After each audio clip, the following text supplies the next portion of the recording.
Tesla with Autopilot AP 3.2 and AP 3.5, as well as AP 3.0 have problems with the 360 camera, except whether caused by water infiltration. These three all have the same fault.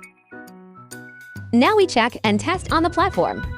The fault is 360 camera unavailable. This fault, whether it's a single camera unavailable or the left and right cameras unavailable, it's actually the same fault. We can ignore this specific prompt now that we've identified the issue. Let's start disassembling the head unit.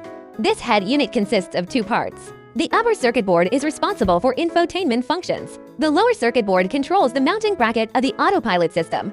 Since we're dealing with a 360 camera fault related to the autopilot system, we need to remove the autopilot board. There are many LVDS connectors here. These are for the different cameras. After disassembly, first step, we need to check if there are any traces of water infiltration on the main PCB. This is a version on AP 3.5. The fault may be caused by water infiltration. On AP 3.2, this happens more rarely, at least in our experience, when meeting this specific fault. So we need to proceed further. We remove the two batteries before prying the board. Now we start prying the board. Start prying from both sides first. After prying up the thermal adhesive here, we pried in the middle. Be careful not to bend the board when prying or it will break. Then it can be removed. This is the structure of our autopilot board. In cases where the repair is straightforward and there's no water ingress, there's only one possible fault, which is the cold soldering joint of this chip. We need to pry this chip up and then reball it. We take tweezers, clean up the thermal adhesive around it.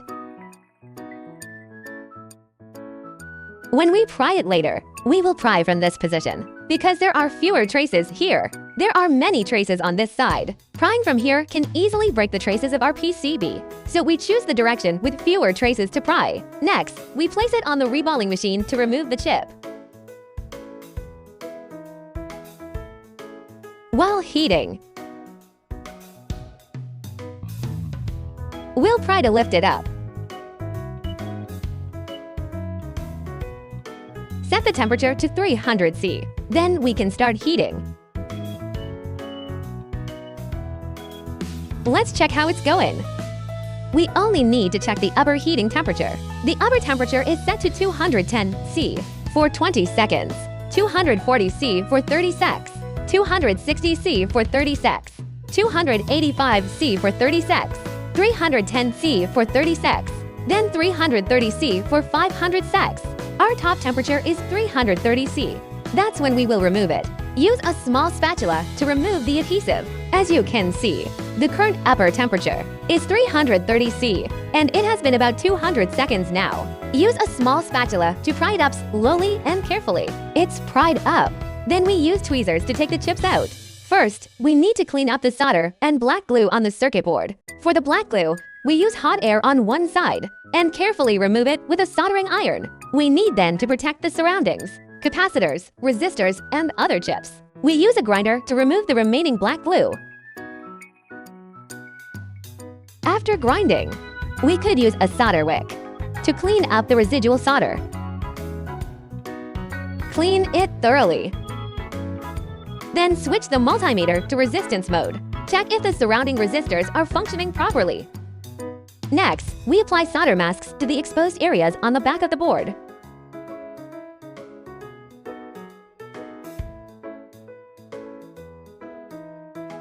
Then start cleaning our chips.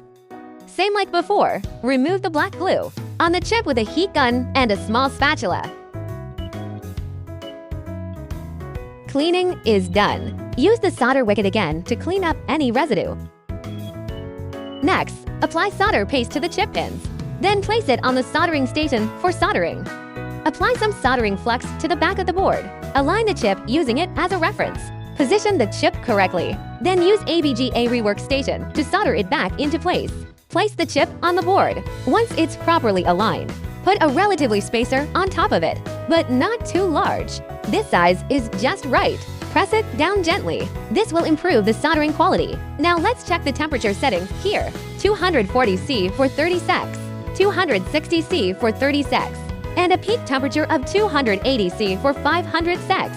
But in actual operation, We can stop after around 240 seconds. Then we can stop heating. Now we start the soldering process. The 240-second timer is up. Stop the heating process. After stopping, do not move anything. Wait for the chip to cool down slowly. Then we can remove it.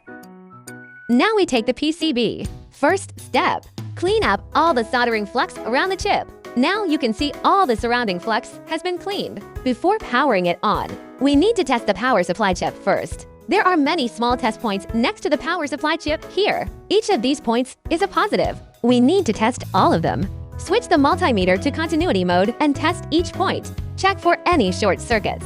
Never power on the board if a short circuit is detected. Next, we power on the board. Okay, the indicator light is flashing normally. Let's check the current readings. The current ramps up normally. The current is around 2 to 3 amps. This proves that our chip soldering is perfect. Next, we install it back into the main unit. Test if the 360 camera system works properly. Now the main unit is connected to the test bench and powered on. As you can see, the 360 camera system is working normally now. So our head unit repair is now complete.